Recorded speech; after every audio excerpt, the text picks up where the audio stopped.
And we were supposed to stop at Cowboy Cerrone's. Yeah, because he was talking about my dog Catfish, and I was going to slap him. Oh, yeah, you can't. Yeah, you're gonna walk right up to Cowboy, and you're gonna slap him right across the face. Yeah. And then you turn around and walk away. No, but we've had some beef in the DMs and on Instagram, and so yeah.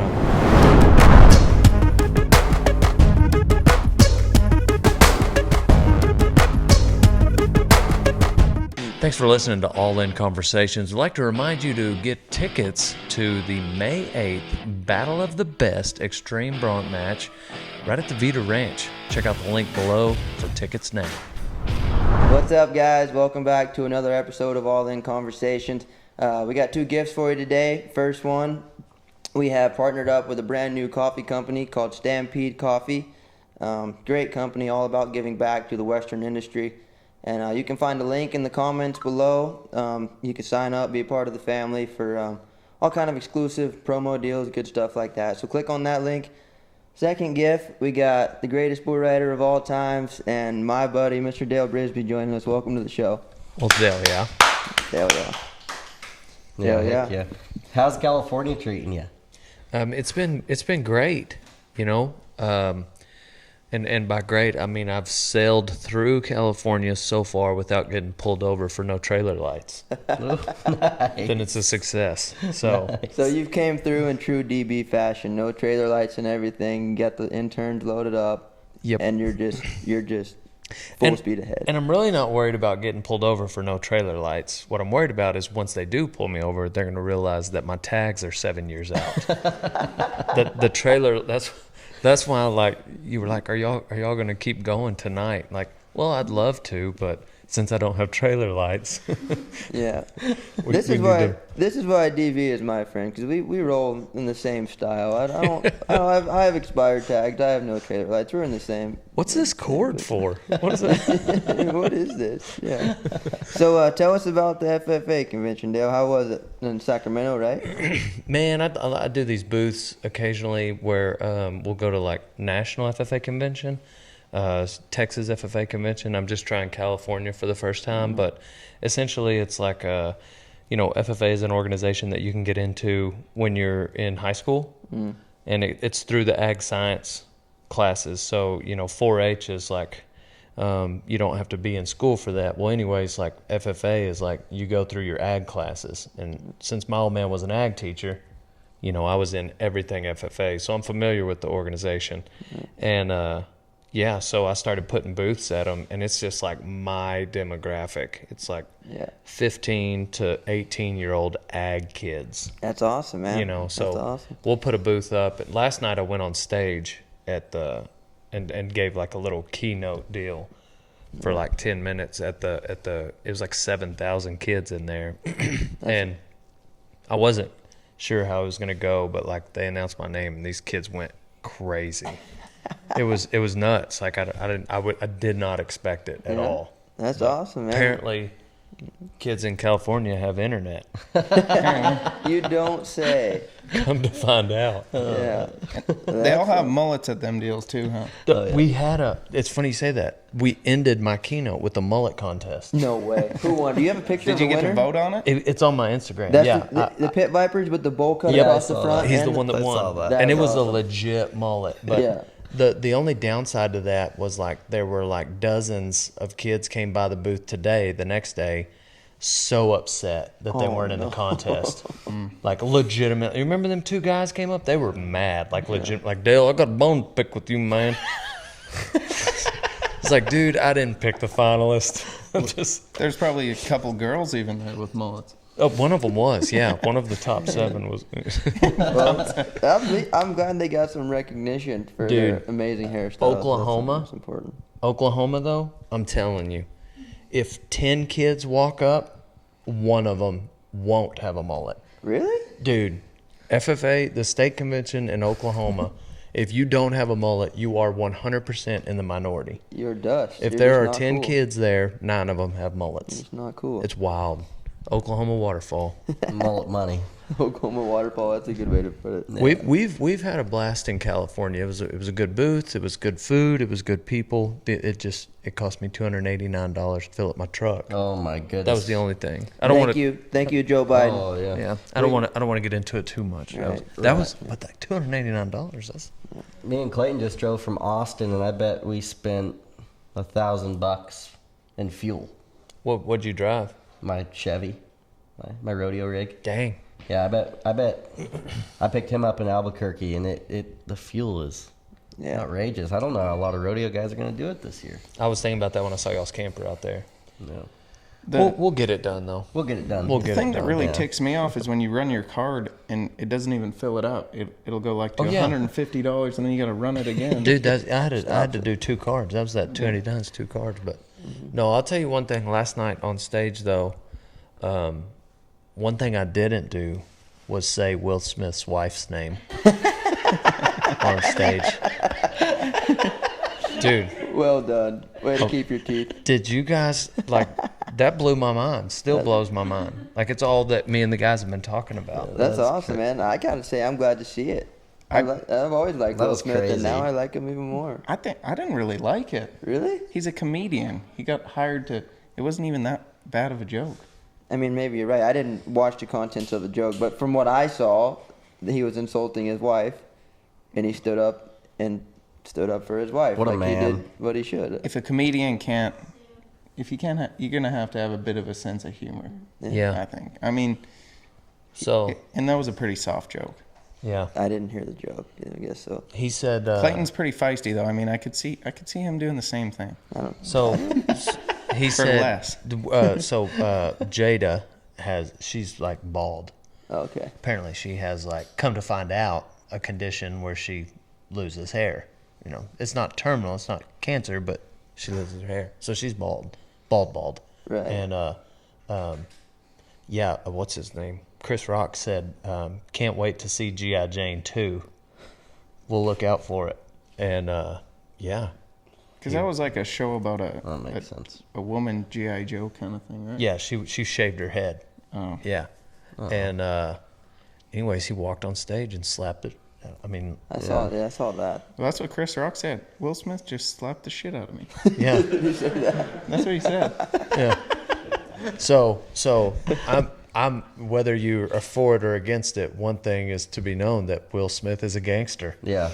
So don't talk about his wife. So I still like Will Smith. I like him even more. Well, I think the thing that triggered him was just like it probably would have been fine had the joke been about Will Smith, but since it was about his wife, that's when he really Well, he was laughing about it for a second, and then he like looked over at Yeah. Jade, and then she was kind of pissed, and he's like, "Uh-oh," Yeah. walked up there. But I seen a funny meme, and it was like, if The Rock was pulled that joke and he was hosting the Oscars, do you think Will Smith Yeah. would have walked up there and smacked him in the Yeah. face? I don't know. He would might have. He would be a true gangster at that point, Yeah. no doubt. I'd think more of him then, maybe. Regardless, that's one thing I'm not going to do.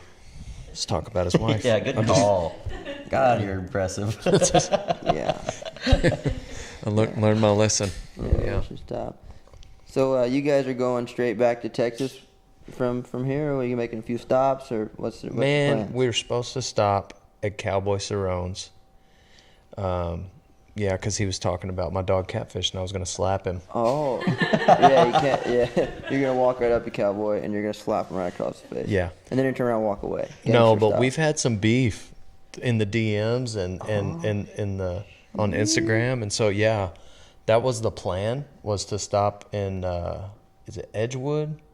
I think it's Edgewood that he lives, New Mexico, Man, I was just in Albuquerque. That's right down the road. and I was gonna fight him, but he's not in town, so we don't get to. Right. Yeah, right. He skipped Yeah. town. That's on what. So Yeah. he says, yeah. Hey, So, speaking of that, has Spirit Airlines found your gear bag yet? you know they haven't. They have. Still looking for it. They're still but as soon as they get it, I'll be in Albuquerque with you. Oh, okay. Yeah, man. Let me know. Maybe we can. So long as I don't miss the books. Yeah, for sure. Right. Yeah. How was Albuquerque for you? Man, Albuquerque was awesome. That was my first time being at the PBR event there, and it was so cool, man. It was like a rock and roll concert in there, right? So like, the arena was the size of this living room, and the stands were just right on top of you. Sold out crowd every day. And first night, bulls bucking hard, everybody staying on, crowd's going nuts. Giant fist fight in the front row. Whoa. I mean, probably like 8 or 9 people just bashing. I mean, just going at it. And the staff's not breaking it up. They don't want to get beat up. So the PBR staff leaves the arena, goes up into the stands, breaks it up themselves. And we're on the back of the buck and shoots like, woo, hit him, we're cheering. Was it one-on-one or was it a bunch of people? Oh, no, it was a bunch of people. They were just going at it, man. Like, there was 2 guys you could see clearly fighting, another 2 clearly, and then just a group. They were all just kind of mangled up. One guy you could see was clearly sleeping in a chokehold. His face was like purple and he was just out, but the guy was still choking him. It was pretty wild. Wow. And the bulls bucked really hard and everybody rode good. It was an awesome event. How long did the fight go on? It lasted probably 2.5 minutes. Like, it wasn't like they threw a couple punches and it was over with. Like, they had enough time to camp out. You know what I mean? They could camp out and seriously, like, hurt someone. Dang. I'm pretty sure only one guy went to sleep. But they arrested one lady, maybe took another guy out, and then after that 2 minutes, we just kept bucking bulls right through it the whole time. It was pretty cool. Those PBR fans don't mess around. Yeah. They're legit. Yeah. It was cool, man. It was a lot of fun. Pyro, we just speakers were loud. It was just a super cool event. Yeah, it was really cool. Y'all just cut back from Austin? Yep. How'd that go? Good. I ended up 5th over there. Didn't get as much money as I wanted out of there, but it's a fun rodeo. I was happy to get the hell out of Austin, though. Dang. Tough place to be. How'd you end up? That was one of the first pro rodeos I'd went to, I think on my permit or something, and I had a big... Rodeo always talked about all the cool concerts and stuff he watched, and so we stuck around the night after we rode there on my permit year, and Ludacris was playing. I was thinking... I was at that concert. Were you? I was there that night, too. It was terrible. He rode When bulls Luda that played. night. Yeah. But Yeah, it wasn't like No. that impressive. I just didn't. Roddy had talked to me about all the the cool country artists he'd watched and everything, and it was packed in there. We had a good time, but I just felt like he was too far from everybody. yeah, Like out in the middle of the arena, it was like too far away from like the crowd yeah. Right. It's kinda, to really enjoy it. But Dawson just won 100,000. Everybody, round of applause for Yeah, Dawson. hoorah. oh yeah, Hoorah. there's that. Yeah, that little jackpot. Yeah. Yeah, that was a nice little payday. That's how Yeah. you're What? able to afford those trips back and Yeah, forth. to now you Texas. can buy 4 tanks of gas. Yeah, no kidding. Now you could rodeo all year and not go in the hole. Yeah. Still might go in the hole. What's your first feeling when you get back to the locker room, get your saddle, and just realize you won $100,000 in one ride? It was incredible. I mean, the atmosphere in that building is crazy, and I don't know. It didn't really sink in for a couple days after. I knew going into the first round I had one of Tim Bridwell's horses, Indian Burn. It's a horse I'd never been on, but just really strong and kind of not one you really always want to draw, but he leaves it all out there, and I didn't really know what to expect, but then I ended up getting back. I won the long round, and then getting to pick first in the short round was awesome. Getting to looking at 6 great horses to choose from, and then picking the one that they won it on last year. I remember watching Ryder win it on them and thinking, shoot, I'd like to get on that horse one day. But yeah, like I said, after they announced the score and stuff, it was pretty crazy. It didn't really sink in for quite a while. Yeah. Was that the first time you've picked your horse?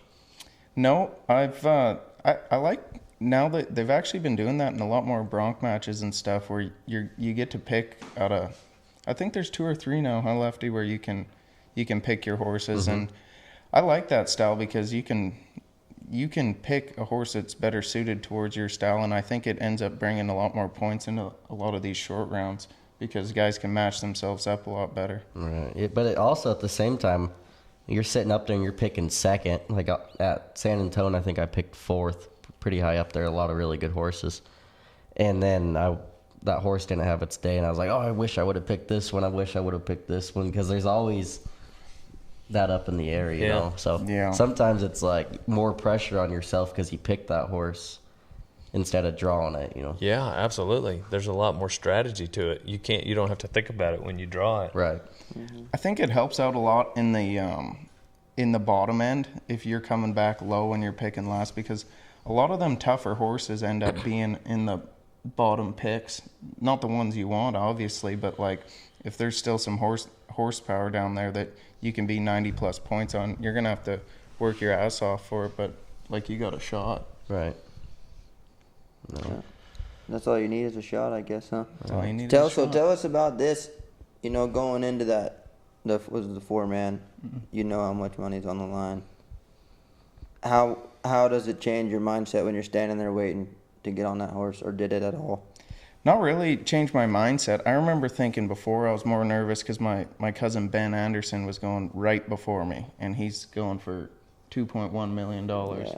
And I was more nervous about that, riding right after him, especially if, you know, he sticks it to first. And I mean, obviously I'm going to go for it either way, but it wasn't, you didn't want to ride against your cousin right after. You think you would have jumped off if Benji would have won that no. 2.1 right before you? No, I wouldn't Double have. grab But at 7? I've had quite a few short rounds where people have went, "You just jumped off, dude. Like, what the hell happened?" Oh, and just the thought of somebody accusing you. Right. Yeah, I That's was what he thinking, was shit, what worried if I about. roll like Houston 2019? I don't know how many people come up to me I after they're remember like, "Dude, you were not bucked off at all. You just jumped off." And I was like, I didn't feel like that, but You get on Wild Cherry and yeah. just decide to try to jump off. But you have a moment like that when your cousin goes right before you for Yeah. 2.1 million. You're like, damn, I'm gonna catch some And heat. even They're gonna the- be checking my bank statements. Right. I mean, the 100,000 is life changing too, so you can't really jump like Yeah. like all that. No, it's kick ass to see how many of these rodeos are growing to that level. Like, I think, 20 years ago there was the 50,000 at Calgary, and that was pretty well the biggest payout for any sort of like rodeo, anyways. And to see now with Houston, Calgary. Well, I guess Calgary, I think they always paid 52, but Calgary pays 100. The American, Houston, I mean, Fort Worth, you can win close to 30 out of there if you kick butt. So San Angelo like doubled their money the last year. Mm-hmm. Yeah, there's a lot of money out there. Vegas has gone up every year. Yeah. Yeah. Vegas went up again this year. It's on the table, man. It's on the table to go get it. In Albuquerque, just left there. Joao Ricardo Vieira won 63,000 yesterday, Insane. and that's just a regular season event. You know what I mean? And like season started January 1st. I think he's won 240,000 bull riding since January 1st. That's a lot of guacamole. I mean, the money's on the table for a young athlete at this point. So guy just gotta go get it best he can. It's not quite enough for me to enter it, Right. but it's Right. a lot. You know what I mean? that was my next question, Dale. Was what is it gonna take? What How are we gonna much have to do? does it take? I think these boys, you got a $50,000 bronc match coming up. Maybe you enter the bronc riding for 50,000. Man, I think I'll have know a spot. when I feel the number. I think when I hear it, when it I'll know. It's gonna hit you, So it's hard for me to write that number down. right? I understand. Right. Because then it's all make believe. Right. It's Yeah. got to be real. Well, then you're going to have to go to every other event with that much money added. Exactly. You don't want to put yourself in that position. Mm-hmm. It is fair. When was the last time you got on a Bronc, Dale? A bronc? Yeah. I got on at the end of the summer, and I just knew something wasn't right with my collarbone because I broke it last March, and I tried to ride throughout the summer, and just didn't feel right, and my collarbone didn't. I never went to the follow up. I just thought it was better. It's a huge knot, but it was the third time I'd broken it, and so I was just like, oh, it's just a lot of calcium. But anyways, the collarbone wasn't even touching. It was calcium. Tandy was like, he said just occasionally it'll happen where it's not painful, but you just have no power. So I put both my arms up like this, and he was like, don't let me push them down. And my left one was like steady as a rock, but then my right one was like, and I couldn't hold his hand up. Anyway, so I just had no power. The calcium was just holding the bones in place. And so I said, oh, it'll re-break real easy. if I landed on it. He said, well, it wouldn't even be called a re-brake because it's not Yeah, it's together. already- yeah, still It would be broke. called a displacement. It would be like more broken, but it would be stupid painful. And I didn't have power. And he said, some people will just leave it like that. And I said, do those people compete in rough stock events? And he said, no. Not particularly. So he went in and put a plate and like 8 screws. And anyway, I need to go back and have my follow-up x-ray.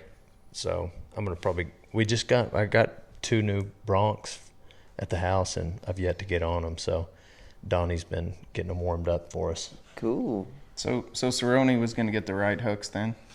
You know, I don't feel like I need to be 100% to beat Cerrone. Right. You know what I mean? Like, it's just like Right. First round. a good workout for me. Yeah. You know, build up a sweat and pretend like he just talked about my wife. You know. So That's awesome. this might be one of the first like official public forums where I've really Yeah. called out Cowboy. So Cowboy, if you're out there listening, man, Yeah. you better bow up. Yeah. Ming, that's a thumbnail right there, Ming. Yeah, that's a thumbnail. Oh, dang. Now it's the title of the podcast. Yeah, that's the title. DB called been out the title. Cerrone live. Live. Cowboy Cerrone, I'm coming for you. $15 million to fly them. Hey, get Dana White involved. I want Donald Trump there. We're fighting. Our phones are going off the hook right now in the back. This is crazy that you just Yeah. said this live on the show. Yeah. Wow. I'll do it too. I envision myself like completely padded up. Like the full frontal body thing that they wear that they'll let them kick. The shin pads, arm pads, the helmet, a little bit of hair poking out the back. You have 17 kids in the stands with mullets just hooping and hollering for you. Yeah, that's my crowd. Is the, You got to wear the sunglasses in the ring, though. oh yeah, no, yeah, that's it. Yeah. See, I was wondering like if I need to get goggles. You gotta do the sunglasses. It's a confidence move. Yeah. Yeah. It's like it's my intimidation factor for him. Tell us a little bit more about it. Just started over Instagram, huh? You guys bickered Oh, he back and I? in- Yeah. Yeah. Just through Instagram. I really don't remember if he DM'd me or I DM'd him. But at first it was just a back and forth of, you know, like you ain't no cowboy kind of stuff. Kind of just jokes. But yeah. And then 2020 he was going to he invited me and JB to go with him and Dan Bilzerian to the Ignite Launch party No way. Are you in serious? Canada. Holy cow. No bull crap. And I was like, who's it gonna be? Like I thought maybe I was just gonna have like a pass to get in, you know? And he was like, no, it'll be me, you, and Dan. And I was like, do you have the right number? You sure you got the right guy? And then that week is when they shut everything down for COVID. Wow. So, Yeesh. not that I was gonna go. I don't know that party might have been a little bit over my head. Yeah, I would have took your spot, Dale. that's a wild house. Oh, I guarantee it. I can imagine. Yeah, That's in awesome. Canada too. right. Yeah. Yeah. Well, I don't know what that would be like in Canada. I said right as if I knew. I've never been to a party in Canada. Not very many rules up there when it comes to partying. Have you been up there much, Dale? Just to Pinoca one time. That's about it. Yeah. Nothing. There's a topic. Dorth, how about the Canadian rodeos? Are you going up there much? Yeah, I just bought my card today actually, so we're gonna try and make a run this year. They're finally getting their rodeos back in place. COVID kind of hit, the whole pandemic kind of hit Canada. Like our government has been kind of sissies about the whole thing, and it's been painful to kind of get anything. They're trying to protect you, Dawson. Yeah. Yeah, Safety they're first, buddy. over protecting. It's for your own good. Just trust them. No, I mean I guess they did what they had to do, but it's they took the lockdown pretty seriously, so it was really hard to organize events, especially without fans up there and stuff, and a lot of the oil field got hit pretty hard too, so getting sponsorship money and stuff for rodeos was kind of hard the past 2 years. But talking to the committees and stuff, it sounds like we're going to have a full season up there, and I've talked to quite a few guys from down here, and it sounds like there'll be quite a few U.S. guys that are going to head up, and no, I'm excited. It's we usually head up there for the spring and go to 8 or 9 rodeos, get them knocked out, and then the 4th of July run up in Canada is pretty sweet. There's the Ponoka Stampede, like I said, you've been there. It's an awesome rodeo. You can win, I think, close to $25,000 at it, and kind of just bounce back and forth. It's always a goal to try and make the Canadian finals. Yeah. And then Calgary's later in July, isn't it?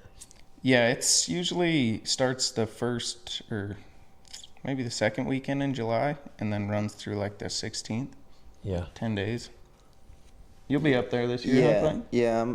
I think I'm going to try to get that Pool B. It's like the 11th, 12th, and 13th or something of July. Yeah, that's kind of the one to get, so you don't have to stick around there for too long. Yeah, that's kind of what I was thinking, because the PBR takes a break through like June and July, so I'll kind of just be in my off season kind of training, and then I'll bounce up to Calgary, and then we'll start the PBR Team series like the week after in Cheyenne. So that's going to be really cool. How about that? Why don't you dive in a little bit into the PBR new Team PBR? series. Yeah, this is awesome. Yeah, it's a new thing. This first year they're doing it. It's I think there's 8 teams. 8 guys to a team, and there's going to be 10 team events. First one's in July 23rd, and it's going to be really cool. I mean, this is the first time ever that bull riding is going to be a team sport, right? Like, it's always individual. You're counting on yourself and yourself only. And this is going to open up a lot of windows, because you have your teammates, your boys, your brothers there counting on you. You can't just take the easy way out, because you got 4 or 5 other people's livelihood riding on your own shoulders. So this is going to be a really cool deal. You guys go check it out. It's all over the PBR's Instagram, and you can just look up PBR Team Series and find out more about it, but it's going to be really cool. What's your team called? I don't know yet. The draft day is May 23rd or 24th, I think, after the World Finals. The individual World Finals is going to be at the Dickies Arena. And then the day after, we're going to do a draft. It'll be just like an NFL draft. They're going to live stream it on CBS, I think. And, they'll go through the draft, and hopefully I'll be drafted, first or second round draft pick, and hopefully, we'll sign something good there. And Oh, there's going to be like deals and stuff. Like you sign a deal. Oh, yeah, no, we're signing team contracts like you would for, the MLB or NFL or anything other. And it's so cool. We've been talking to these coaches, man, just learning more about it each weekend. And these guys are going above and beyond. I mean, like, we have training facilities. Like, each team's got, we're going to travel together. It's going to be something like nobody's ever seen before. I think it's going to be good because you got your PBR fans, and they have their certain guys they pick and they like to watch, but it'll give them more of a team. They're going to watch the event to watch their whole team finish off. They're not going to tune in for watch their favorite guys ride. And the cool thing in that aspect too is that it's hometown based, right? So you have the Fort Worth Rattlers as a team. You have the Arizona Ridge Riders. They're in Glendale, Arizona. You have the Missouri Thunder. You got the Carolina Cowboys, I think, is their team name. So, when the Texas fans, people that live around Dallas, Fort Worth area, they get to cheer on their Texas boys when they're going to ride.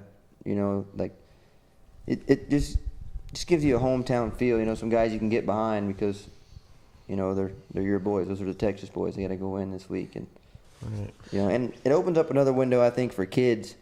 If when I was 8 years old, it would have been really easy for me to look at a team like that and be like, one day, one day I want to be on that team. Yeah. I think it gives the children a more clear vision, a more clear dream to chase at a young age. So I think that's probably the biggest asset it's going to contribute.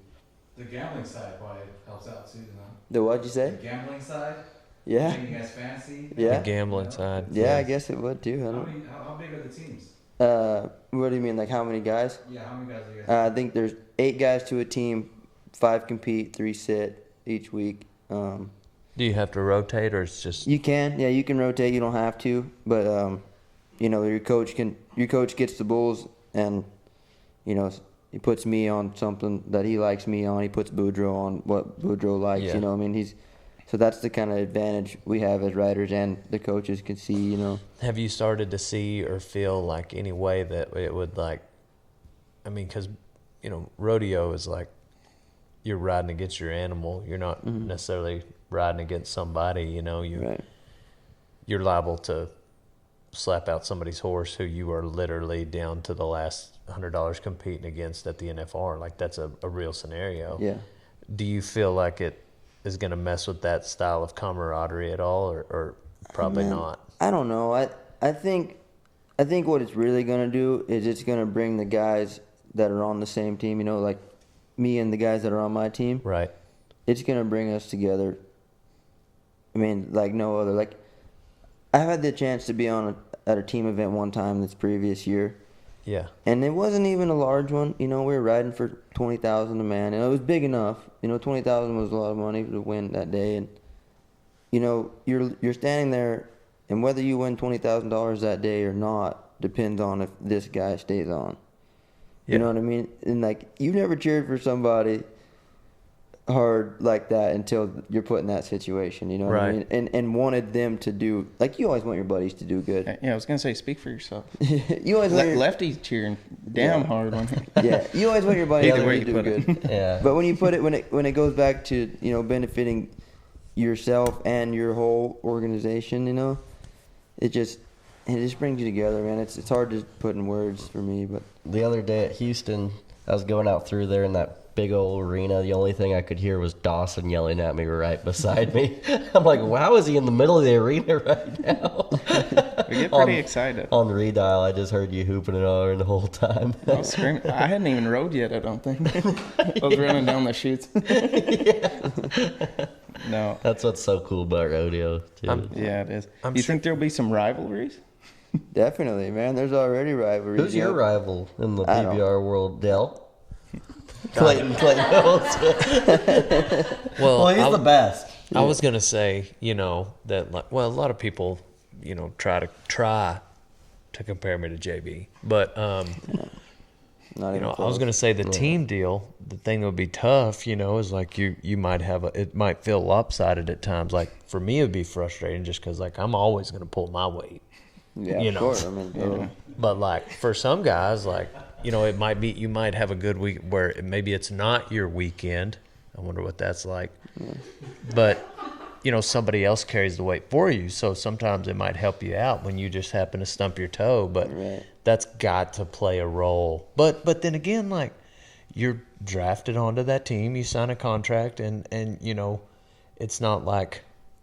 That part is interesting to me. Yeah, because it's not like the team chooses the team, because then you really have somebody turning on each other maybe, where it's like a survivor thing where you're voting somebody off the island. Yeah. But if it's like a coach deal and the coach is making the decisions, well then you could just defer to his judgment, Yeah. do your best and encourage your team. Yeah, You know. I got you.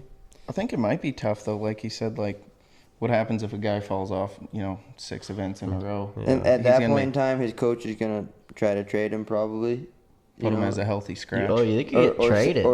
Or you can just bench him for the week. You know what I mean? Like that stuff's gonna go on surely, like it does in every Yeah. football team, every baseball team. But I feel like it'd be frustrating, though, thinking, like, you're riding for a team instead. Like, it's different when you're riding for yourself, Yeah. Change some stuff around, but it will add some pressure on them guys. I think there'll also be, there's going to be a group of, diehard, they like it the way it is, and they're not going to yeah, probably like the new setup, but man. I guess we'll just see how it plays Yeah, out. we'll see how it plays out, and that's the cool thing too is we have the individual season. They're not taking that away. They're just shortening it. Same amount of events, but just smaller amount of time. January 1st to May, May 15th, I think. So Well, I think it's inevitable.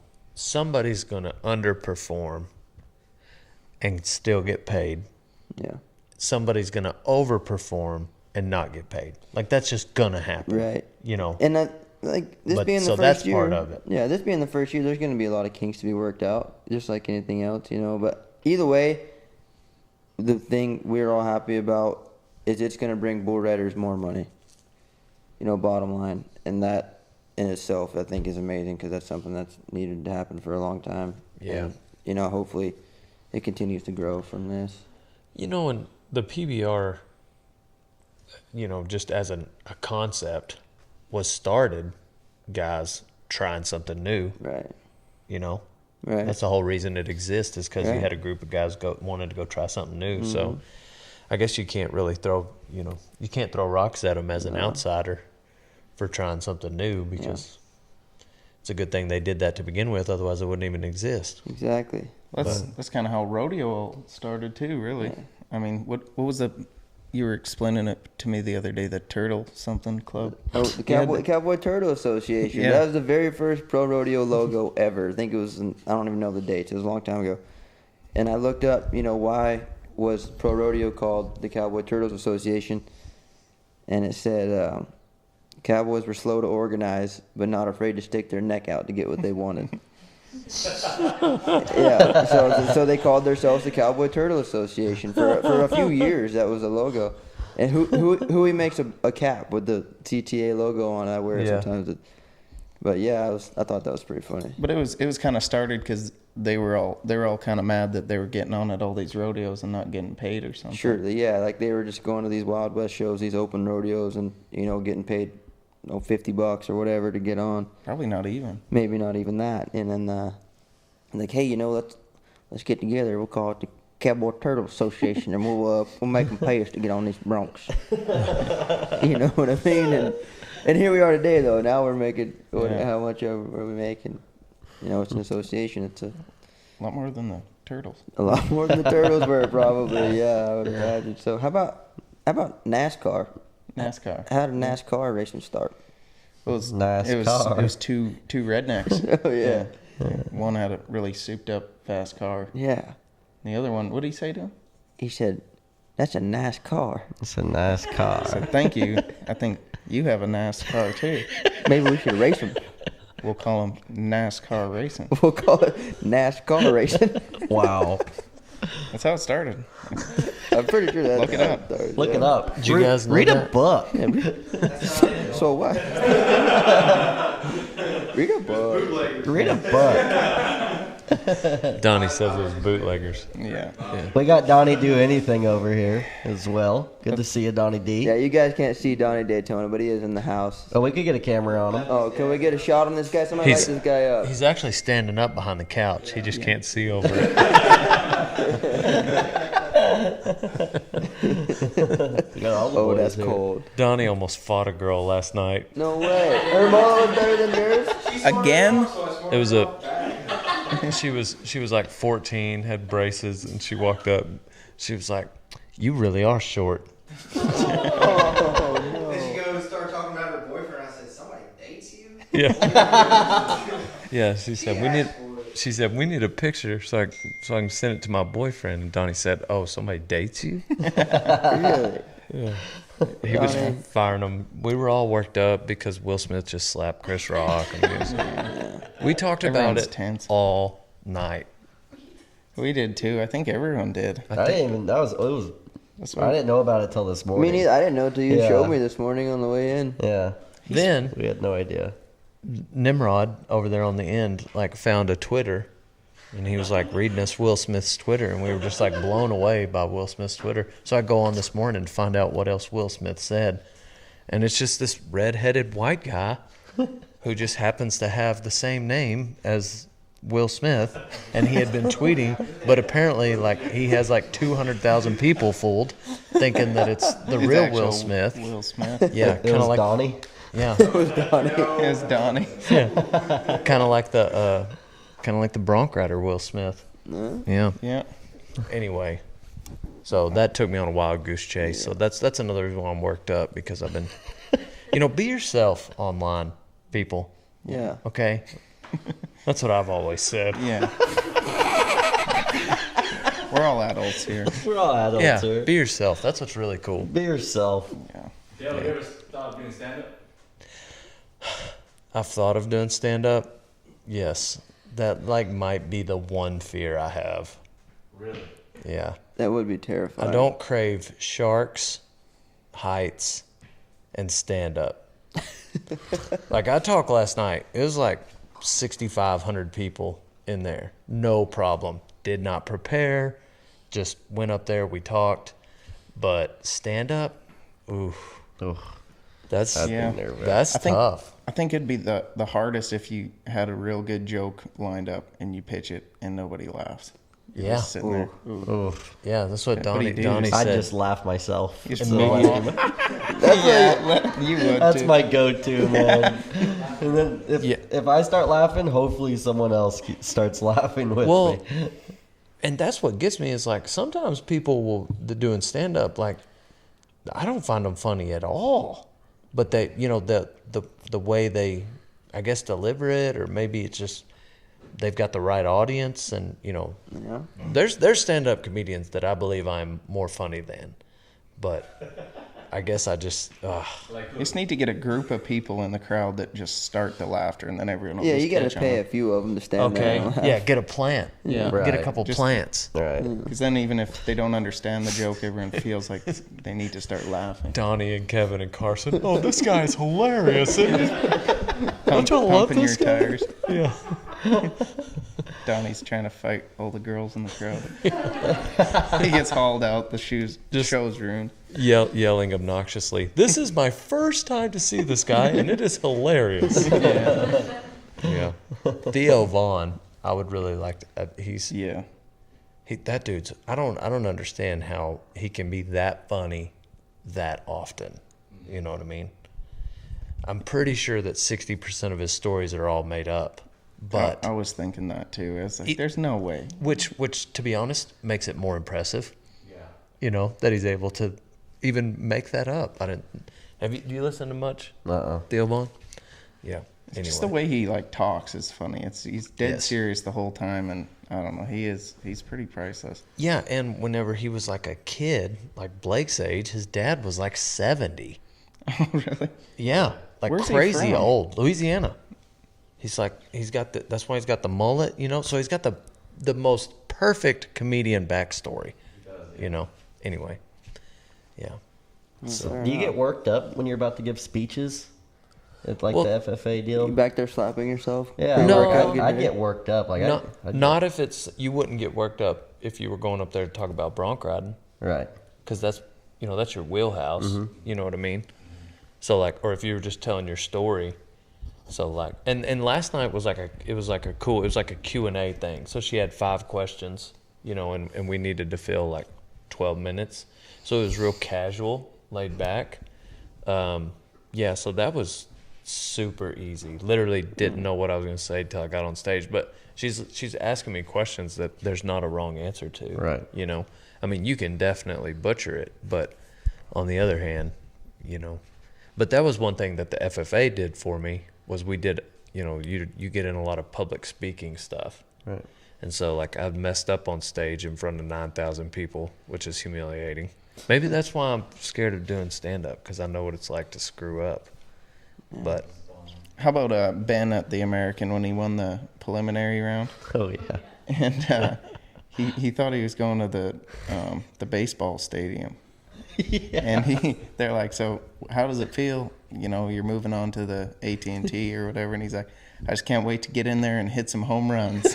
And they're like, Anthony Lucia's like, well, it's a football stadium.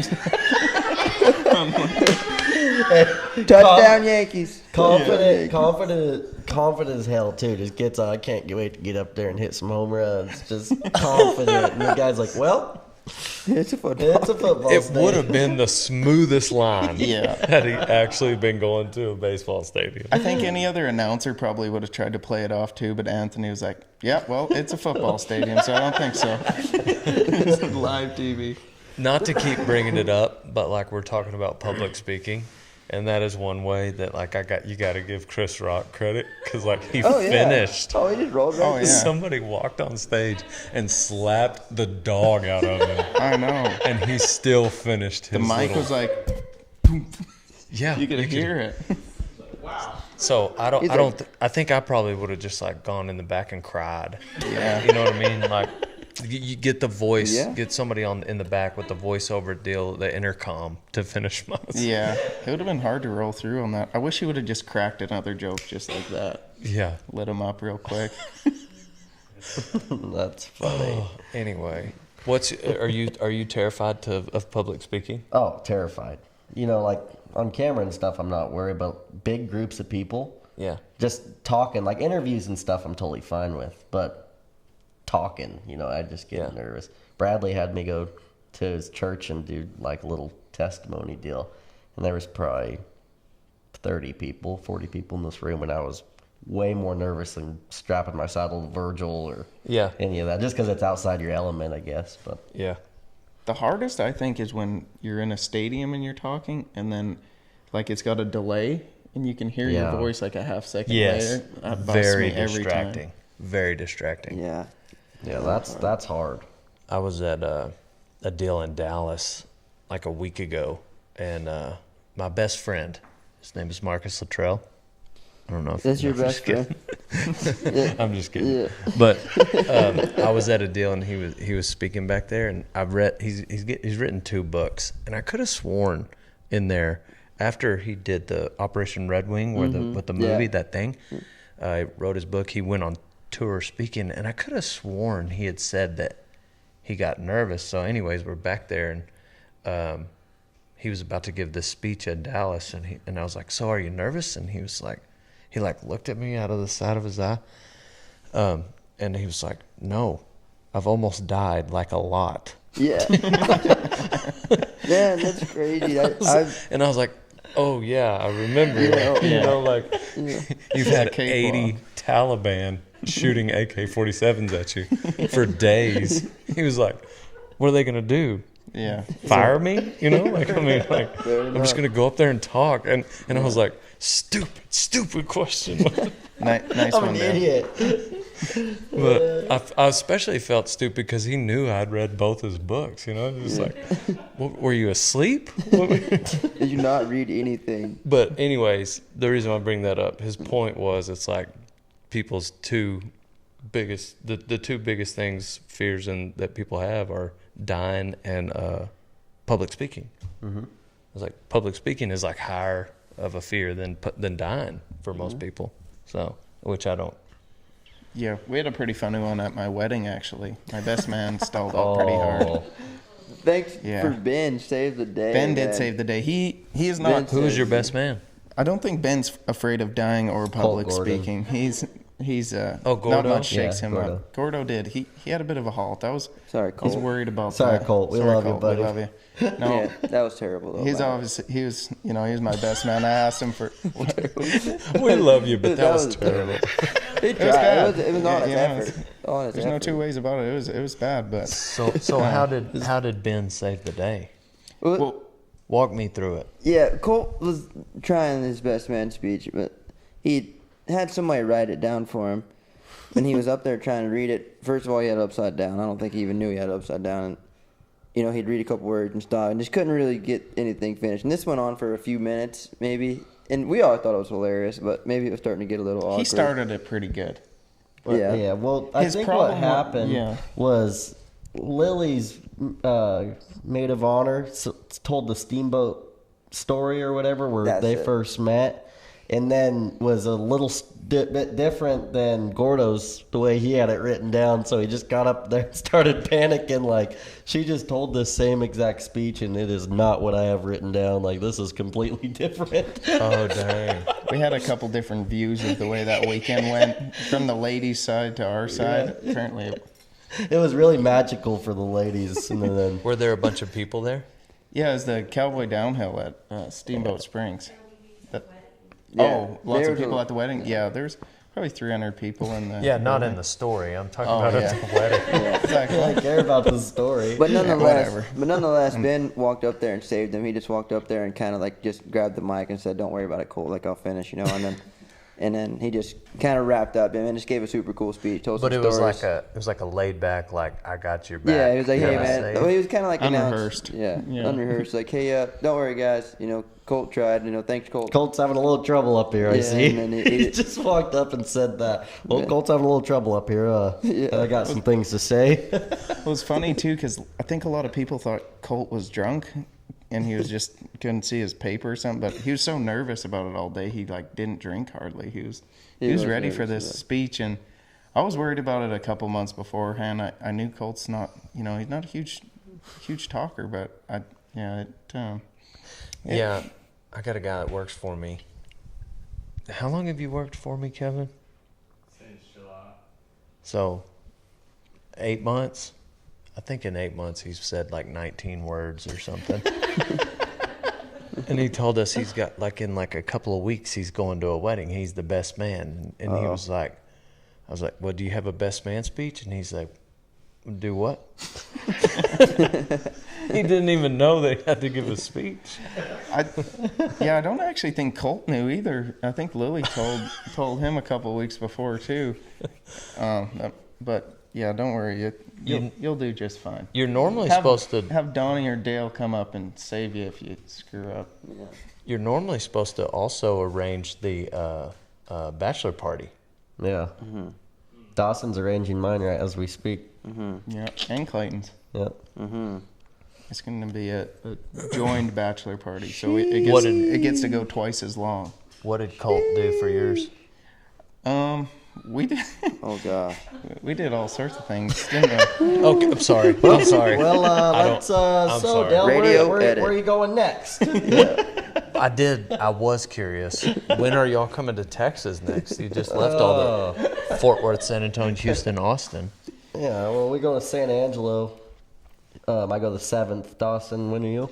I'm up there the 2nd, so I'll leave on Friday. But the bachelor party was wild. It was so much fun, man. That houseboat was awesome. Wow. Before they start, they didn't do anything that bad. It was just too close to our wedding. Right. Outriders, there's no planning. Like the season goes to the end of September. We're getting married first Thursday of October, and so they didn't put anything together till right before. I mean, it was almost the hangover there about rolling out. We roll in. I have an They wrapped IV it in all. Dawson's arm They- for getting him hydrated again. There's a hole in the windshield about this They drove a big. hole in the windshield. It was so We wrecked a stressful. houseboat. All our cowboy hats got sucked. Well, we had a hole in our Yeah, hole in our completely window lost of the my truck, hat. and we figured it'd be smart to stick a cowboy hat in there From the so the outside. glass though. would quit blowing in our Yeah, face, well- and then it just stuck right out. Well, then it's we tried it again. It's that we stuck it from the outside so the wind would push it into the windshield, and it stayed there for a while, and then it would just. I was the sober driver that day. We were driving. I was about to say, We were driving from Las Vegas to Camarillo, which is about Lake Havasu. Lake Havasu, Havasu, sorry. It's about a 5-hour drive, and we get pulled over at one point. We have a hole in the windshield. Everybody's feeling pretty good at this time, and I'm just driving. There's 7 of us in the front seat. And the reason we got pulled over is because there was beer bottles and a cowboy hats flying out the window, and we got the cops called on us. why was there a hole in the windshield? Well, that was kind There's of funny. no telling. No, Well, we kicked it out. No, Just- eventually, yeah. Logan and Chance were kind of tussling, and one of them hit the windshield with their phones, and it cracked it pretty good. And he was like, "Oh, well, that's pretty nice. Hey, let's just smash it out." And then he starts punching it, and then headbutts it, and Then then you he headbutt it. rears back and just kicks a hole. But the Not first this hole big. was like that big, and then he's like, "Oh, that's cool." And he starts kicking it and kicking it and kicking it and kicking it. And next thing you know, it's just giant. Wait hole. a second, the windshield. Windshield. and we're not Yeah, sitting it's- still at this point either. front We're, windshield. we're going 75 at this point. Like he's kicking it out. Why did he think it was cool that 'Cause the it was- hole in the 'cause it windshield was his getting own- bigger? It was his own rig. Canada. His own truck. It was Man, it's that like, this is doesn't- my truck. I can bash it if I want. This party you were gonna go to. That in doesn't Canada? explain it. That Yeah. doesn't. That's not a good explanation. He's like, but- it's my truck. I can bash it if I want, and he did. It He was, bashed it, yeah. It was hilarious. You helped out too. No, I didn't bash the windshield. I promise I didn't. I consciously did not do that because I didn't. I didn't want Either way you put it, the windshield to. Either way you put it. was not non-repairable. Yeah, then they got in the camper, and then I sat in the passenger seat and had 80-mile-an-hour glass shards for 3 hours. And a pissed off bride calling me. So what did the cop say? He was, The cop was so cool. He fake arrested me. I told him, he's like, man, I said, sir, I'm so sorry. We're going to go fix our windshield at the next town and get rid of all the beer or whatever. And I said, I apologize. I'm sober. He did the sobriety test or whatever on me. I passed, and I said, could you fake arrest me and tell my buddies I'm getting arrested? He scared And he us did. bad, man. Bad. So he walked up there and he handcuffed me. He said, I'm taking your buddy to jail. He can't be driving you guys around when you guys are throwing beers. So in Clayton, the He first walked thing back he up, said, man. He Tell- left you though. He left you at the car. Right. And he walks up, and I'm sitting in the middle seat, no shirt on. We're somewhere. You know, it's kind of sunburnt. pretty evident there's a party going on. Anyways, he walks up to the driver door, and he's dead serious. This cop is, and he's looking. He looks at me in the face, and he says, "So tell me why. What reason should I not arrest you guys today?" And I was like, "Sir, this was smooth. in right turn, it was going to ruin about 5 years of our young adult lives. Like, Dawson's been working on, making this relationship work for some amount of time now. I'm kind of got one working myself, and we're all kind of getting really close to marriage here. So if you arrest us, all that ends. It ruins the last 2 years and probably the next 3, because these women are going to hate us for at least 2 years. It's gonna wreck our young lives out a little bit." And he just starts cracking a smile, and he's like, "I'm not arresting you guys." Yeah, but he was cool. you failed to mention that he actually tried to bribe the cop with some Oh, yeah, cash. we tried to bribe him in the middle of that story, And he like, came back to me and he's like, man, your friends are love you so much. They're trying to bribe me cash to not take you to He jail. took some of he it. took some of it. The lion, some money. Oh yeah, my wallet was sitting there. And Whatever money we had left from the casino. it was in Las sitting Vegas. there on the dash. And while I'm telling him about how the girls are gonna hate us for this, I just kind of laid, it's like $900. I just like laid it on the driver's seat as I'm talking to him. I just kind of set it there. And 200s fell out of it, and there was kind of a big, the rest of it was like in together. And he grabs the 2, and he's holding them, and then he grabs the rest of it, and he puts it back in my lap. He's like, "You keep that," and he walks away. And I was Yeah. like, "Okay." That slick son of a gun. Yeah, and he was cool too. I don't blame him. He could have kept it all. I don't. Oh, he could have made our life he probably could have wrote us tickets and made the weekend pretty bad, but we got off good. It was a great time, great memories. And then we had a great wedding. And we had a beautiful great time wedding. after that. Great wedding. It was a blast. We did have to kiss some butt for a second after that, but Yeah, You did. it was stressful. So weddings on a think we all do. Saturday. They showed up what day? No, this was the hard part about it. Our wedding was on Thursday because of COVID. It was hard to get anything, but they showed up basically the day of the rehearsal, so Wednesday. Yeah, they the showed day up. of. A Wow. little too close for comfort Sunburnt. for me. Hungover. That's pretty close. So, like, I we were was actually just planning on like- staying there that day too, remember? And we were Yeah. gonna. No, it Oh was yeah, we wrapped came up. back a whole day early. We thought we When made you some guys big wrapped the noble house, move. though, It Yeah. wrapped up the party. You guys had to come back. Yeah. So, blessing in disguise. Yeah, we wrecked the houseboat. We won't get into that story.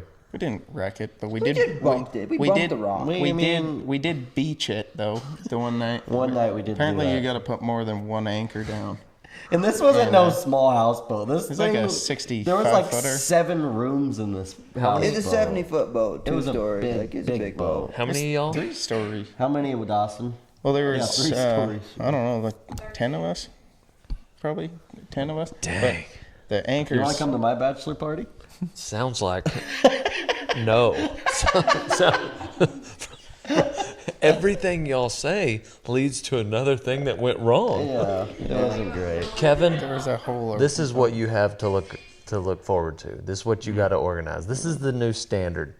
Your buddy, that you got to recreate this. Well, where it all went wrong was the closest airport to fly into to get to Lake Havasu was Las Vegas. That So was the problem. we had to wait for everyone to show up, and everyone flew in at different times of the day, and it.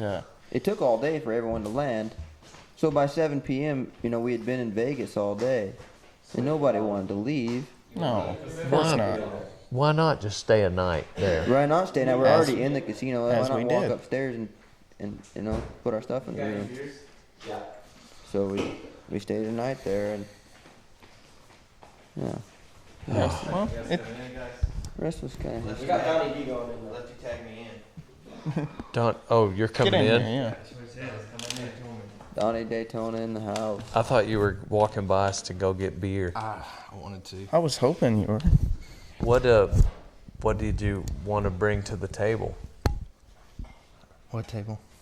It's the one you just sat down at. Is there anything It's you would a- like to share it's a with us, Donnie couch. D? I mean, what do you guys want to know? I'm an open book. Talk about the school. What was your experience at the school? Man, the school's great. What school? The Veeder Range School, Coors Gold, California. It's you get there and you got Dawson and Lefty and Rod was there. Rod Hay when I went, and they go through everybody's stuff. I thought that was really cool, like checking everybody's saddles and make sure it's like that was. Apparently my saddle was not. Yeah, yours was all sorts of jacked up. Yeah, it wasn't good. Which one did you take up there? I took Jacobs. The old one?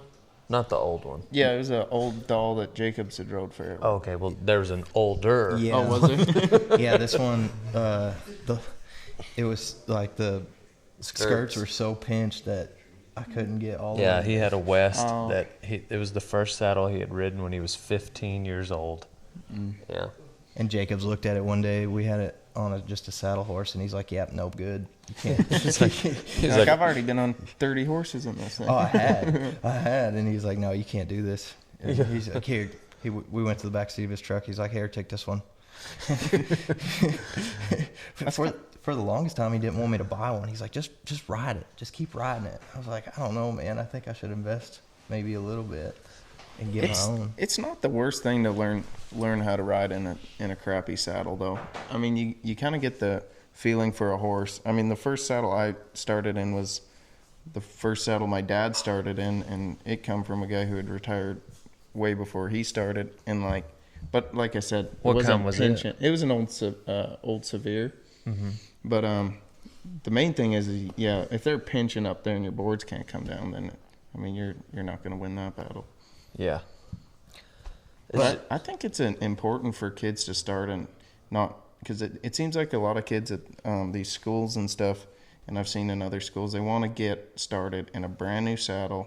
It's got big tower and swells, and they want everything perfect before they even start. And I think they get themselves into a bind a little bit on the side that they think, how come I can't ride this? It's the best equipment I can possibly have. Plus, it teaches you bad habits when you start riding in a saddle. It's, gonna hold on to you a little bit or brand, I don't think there's anything wrong with starting in something that you got to figure out the timing of the horse instead of trying to ride your saddle. Yeah. What do you think? Man, I think that it will definitely. I was kind of when I first started riding broncs, like I was too far away. Some guys will break it down too much, and they're like, rather than saddle bronc riders, they're bronc saddle riders, and some guys make it too much of us. Well, when I first started riding, I never blamed it on the saddle. I made it always my fault to a T. And then we were driving, me and Jacobs and buddy of mine, Ross Sherrod, and then Aaron lied. Him and Jacobs used to travel together a lot. Anyways, we were coming back from Altus, Oklahoma, and he was like, "Man, I think we need to let your stuff out." And I realized that I had been riding too tight of binds for forever. And it wasn't till then that I started to actually move my feet and spur bucking horses when I just let it out. And it wasn't so much that I thought it needed to be tight. It was just I didn't think anything at all. Yeah. And, I just, because nobody can sit in your saddle for you. No. And, I'd had help from a few guys down the line. But anyways, the point is then I really started to okay, yes, it is always my fault, but in this scenario, it's my fault that I didn't pay more attention to my binds. And once I started I let everything out as far as it could go. Sam Spreadbro told me, he was just your bicycling mate, you know. And I was like, well, let me bicycle a little bit longer, Yeah. and I'll tighten it up later. So anyways, like I let it out enough that like it was noticeable, you know, for a while. And anyhow, and then I slowly started to bring it up. But anyway, I think that you're right. Like I think it kind of depends on the bronc rider, who they are. Like, you know, there's some guys that just like every rodeo, it seems like they're sweating over their saddle, you know, and then there's some guys that are the opposite. And so you got to find somewhere in the middle, I feel like. Yeah, in the last few years, I've noticed it like a lot more. Like there's been guys that are very successful in our sport that toy with their saddles all the time. They're going through saddles, and a lot of the younger guys or the rookies and stuff are seeing it and thinking, oh shoot, if I change my saddle, you know, I'm gonna start kicking ass. But if you just stay in the same saddle for long enough, you're gonna, as long as it ain't broken and it pulls good, you're gonna figure it out. And that's one of the things we like to teach at our school, though, is it's not really about the saddle you're riding, but getting them lengths and binds figured out first. Like that's what we go through first. It's not really even the saddle. It's getting everyone's length set where they're not run right out the back, or like you said, binds way too tight, you're blowing your swells. Like it's crazy. You kind of give a lot of you give them the benefit of the doubt that they may have just showed up with a saddle that, you know, should work for them. But like Donnie's, for an example, how many holes we let that thing out? Like 8. 8 holes? It was a lot. It was so short, so tight. Yeah. Why? The other thing that like I realized I really discovered it in a G-Bar G that I was riding, that they had a G3. Have you ever seen a G3? Yeah. The one I had was the only one I knew of, but the riggins in it and how that affect, like that was, riding that saddle really taught me like how important riggins are for a saddle, and how because it just sits a horse so perfectly. That saddle did for me. And you know, you get the battle one with your lengths and your binds, but then also like if your saddle is almost on the horse's rump, you know, it's all for naught anyway. So I don't know. I do think like I definitely had to like shift my perspective on the saddle to get me to where I could move my feet and spur something, you know. But you know, I think some guys do overthink it. So I don't know. Yeah, riggins are a huge deal in bronc riding for sure. You know, especially if they're a little buggered up. You know, they don't feel the same. They pull flatter. You're pinching horses. Your riggins are messed up, and your horses aren't bucking the way they should either. Yeah. Yeah. The pinching horses deal's the biggest part for me for riggins. Like when you have a good center, when you pull your saddle down and they helps horses buck. And yeah. I think it really helps them. I think that's one of the biggest things that you can fix on your saddles. Get your riggins fixed. Is this making sense to you, Donnie, yet?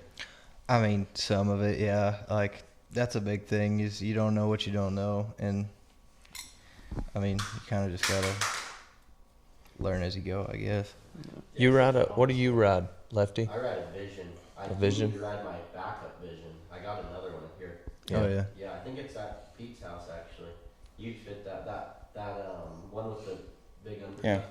You Yeah. got that good, huh? Oh, Dean Wadsworth He just built his own saddle. just built his own saddle. It looks pretty good too. That's how Yeah. he started his. He didn't find any ones that he liked, so he started building his own. Yeah, it's like it's the swells from one model doll, the cannel from a different model doll, you know, and then set the riggins up supposedly a lot like the Visions. But he cut all that leather himself too, didn't he? Mm-hmm. Yeah. Yeah. He went from scratch. It looked good. He said he kind of wanted to copy a early like a 700 model doll or something. Yeah. Yeah, it's a good looking tub. What about bull ropes? Man, I rode the same bull rope, I think, for like 4 years. I remember that one. It used to pull way better than Like your new one. the same style or the No, same rope? Same rope. Like you were saying earlier, how you never blamed your saddle. You were just riding the horse, right? Like that was me. Yeah. You know what I mean? I showed up, I put my rope on, I rode bulls, like it wasn't no thing. And at this point, you know, it was my rookie year, and I was like starting to, kind of become a name. I was getting a little better and better. And Sage told me one day, he's like, man, if you would just switch bull ropes, you would win so much more money. I was like, whatever, man, explain yourself, So he kind of broke it down to me a little bit, and I was like, well, maybe he's right, So I did. I switched to a Brazilian rope, a little stouter handle, and literally my riding percentage into my hand went up by like 30%. Like that was just one simple adjustment I had to make. From 70 to 100? No. That would be nice, but no. You know what I mean? Like, I don't know. 30% is not exact, but I rode a lot more bulls into my hand than I did with that loose braided American. Did you get hung up a lot? With my American? Yeah. Not really, man. There was a few times, because I used to split the pinky for a long time, and there was a couple times where I would go to jump off and it would pull me back underneath, but most of the time I got away clean. Yeah. It seemed like you got off better in that rope. Yeah, I got off a little better. You pop off on your feet? Yeah, I could. When I went to pull my rope out, I could find my tail easier. I don't know if it's just because of the way it comes out of my wrap, and in Brazilian it comes out that way, so I'm searching for it. Over here when the whistle blows with my American, I could just grab it off the edge. Pop loose. But I think the Brazilian ropes really help my riding style. It complements it, and just kind of a statistic, there hasn't been a world title won with an American rope in like 8 years. So. Whoa. I mean, or 7 years. Donnie, do you use a Brazilian or are you mostly American bull rope? Flank ropes mostly. Flank ropes and Yeah. flip flops. Yeah. I made Donnie get on bulls for way longer than he wanted to, because I don't like to see people. I get nervous people starting on bronc riding, but also I felt like the broncs weren't the best to start on. The ones we had. And I wanted to make sure you really wanted to do it. Well, you get a good. I'm gonna wreck you as hard as I can and make sure you really want to do this. So you're gonna get wrecked out for 3 weeks and then we'll start practice. Well, no, I'm saying like I put him on bulls for too long Yeah, I got to see if he wanted to do it, because it was like, it's so much easier to level down a bull than it is a bronc. Unless you got the right bucking horse. You know what I'm saying? Which are super hard to find. Apparently, Dean has one that's like stifled, and she'll just like kind of like pogo stick, But Hey, we like, got a lot at the Vita Ranch. That's Yeah, our they're school. good. That's our motto. We got a horse for everyone. the only problem with that is it's a 23-hour drive from the beaches of Winnipeg. That's true. That's true. But I think getting on bulls though first helped me a lot in bronc riding, because you get that shoe procedure figured out. You get your nerves kind of lined out, and getting on a bronc to begin with, you can tell a lot of the kids that have rode bulls and stuff beforehand, because they're quick in the chutes. They've their nerves aren't way too high, and they're kind of more collected during the ride because they've been in there and out of there before. Right. And they don't freeze up quite as much. I thought my dad had put me and my brothers on. We rode junior bulls and steers and stuff for years before we got on broncs, and I think, and so did he when he was starting. Yeah. Do you feel like it helped you? I mean, anything could, for sure. Like, I hadn't been on anything that was bucking underneath me, So Yeah. I definitely don't think it hurt me. Yeah. Clayton had a few broncs under his belt. I sure did, man. You guys unfortunately missed my bronc riding career, and you also lucked out that I quit early, because I would be taking a lot. What about, did any of y'all get on bareback horses? Absolutely. Hell no. Absolutely, I did. Yes. I did. How about this? I got on bareback horses in a bull riding glove. So you can imagine how well that went. It took me a I couple, got on barebacks with a bronc rein. Oh, really? It took me a That's couple of pretty hard. years of riding bareback horses before I wised up. The Yeah. problem was like I would draw like hoppers at just the right time, where it gave me like enough confidence to enter another dozen rodeos. And Yeah. but then once I started, like I got on Medicine Woman under a bareback rigging. Get out. Under a bareback rigging. Medicine Woman. The same medicine. This isn't like a different one that This someone is the named big. her. This is Why? the big Medicine 3,000-pound medicine woman. Why? Yeah, Damn. I didn't dude. know that. That's Yeah. a strong horse. Yep. And How, that was, how did that go? I think I was like bucked off. Yeah. That's what happened. Yeah. This horse, Close though, huh? yeah, freaking Heath. Yeah, You always tell the story about Cool Water. that one too. Yeah, did y'all remember Cool Water? Yeah, Cool Water was like a eliminator, like kill you, and it almost did. So I went to Longview, Texas in April. Anyway, and I was like, Drew Shady Lady. It's this hopper of Sammy's. I know that one. In the hopper makes you feel like you're a bareback rider. And so the next year I'm like, I'm gonna go to Longview again and hopefully draw Shady Lady. So, and I called Jake Brown. I was like, what is this Cool Water? And he just died laughing.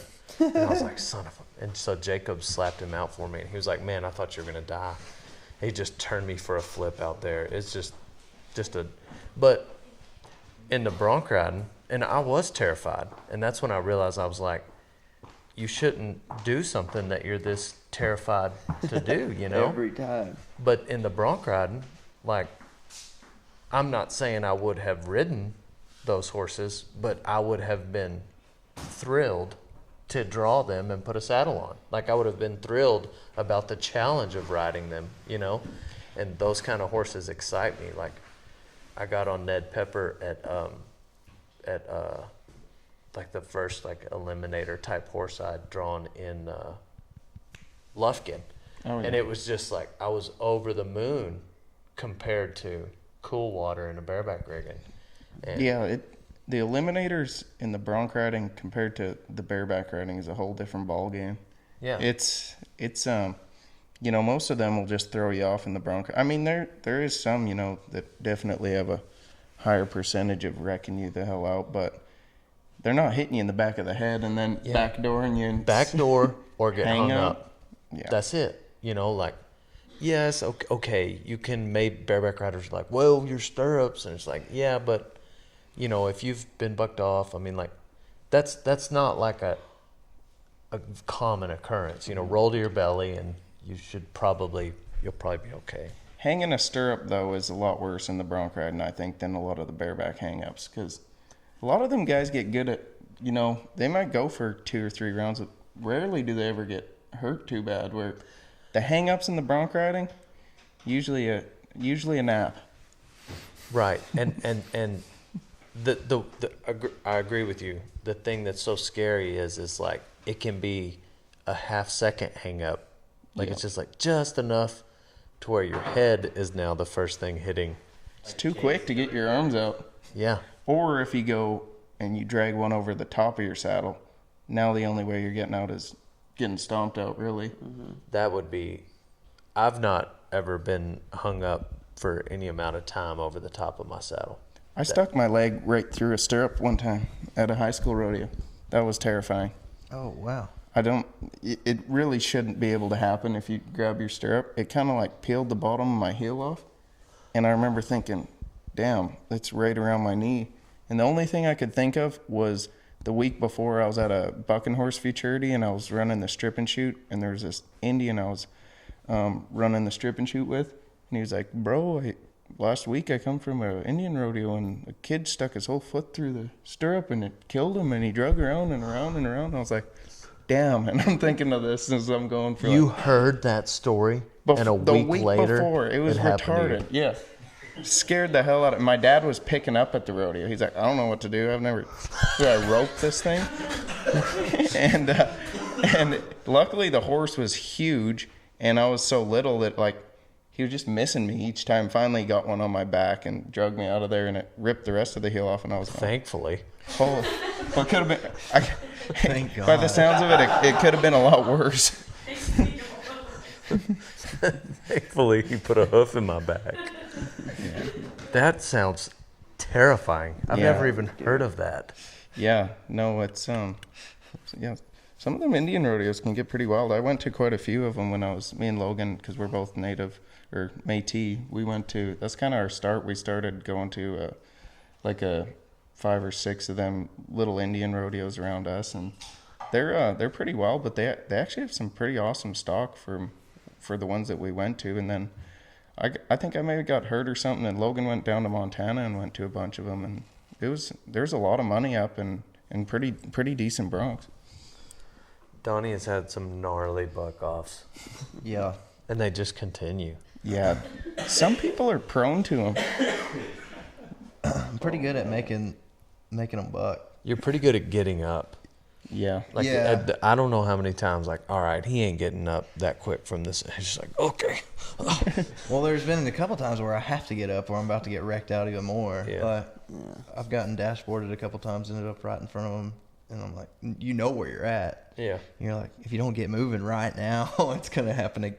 You're about to get more, so Yeah. get the hell out of the way. Donnie's also one of them guys that it seems like everything really bucks with him. That's what I mean. It was stupid. We'd have a horse go at the school like 3 trips. All right, Donnie, we're gonna get you on this weak one real quick. Well, we adjusted his stirrups and stuff, and this thing would go park up in one spot. And we're like, damn it! That horse had never done that. We could sell that thing for The 15,000. exact same thing happened at the Stace colt bucking Dude. with Donnie. Everything. He got on 7 colts. And of course, if they buck a dozen, 10 of them are doing that colt trip where it's like, yeah, maybe they'll make it as a bucking horse, but man, it's great practice. Well, if 2 out of those 12, Donnie got the buckers. He got on 7 horses that weekend, and they all, I mean, The first horse I got on, I just kind of picked an empty chute. And I was like, all right, the next horse they run in, I'm just going to throw my saddle on. And it was this little, I think it was just a little bitty mare. And I was like, all right, cool. Like, I had to really suck it in her to get my saddle tight. And they cracked the latch, and she just freaking broke in half and got it on. It was a Utopia daughter. Oh yeah. It was the first horse I got on, and it just escalated from there. yeah. Yeah, I think I seen some of the highlight buck offs from that deal. Yeah. Yeah. That's what they were. I think you claimed most of them. I did. On to the next one. Yep. Yeah. Yeah. Well, how long we been talking? You guys been talking for an hour and a half. Oh, dang. Jeez. Feels like 10 minutes. Yeah. Everybody, thank y'all for joining us on this episode of All In Conversations. Dale, Donnie, thank you guys for coming. We You bet. appreciate Thanks you. for having us. And tune in to the next one. Don't forget to click that link below for Stampede Coffee and be part of the team. We'll just drive up next week, do this again, 22 hours. Yeah. How about You it? know what? Don't even drive up. Just stay here. Okay. Just stay till Perfect. next week. Perfect. Yeah. Absolutely. Pow, pow. Rodeo Town. Dude, holy shit. You need to do something real quick.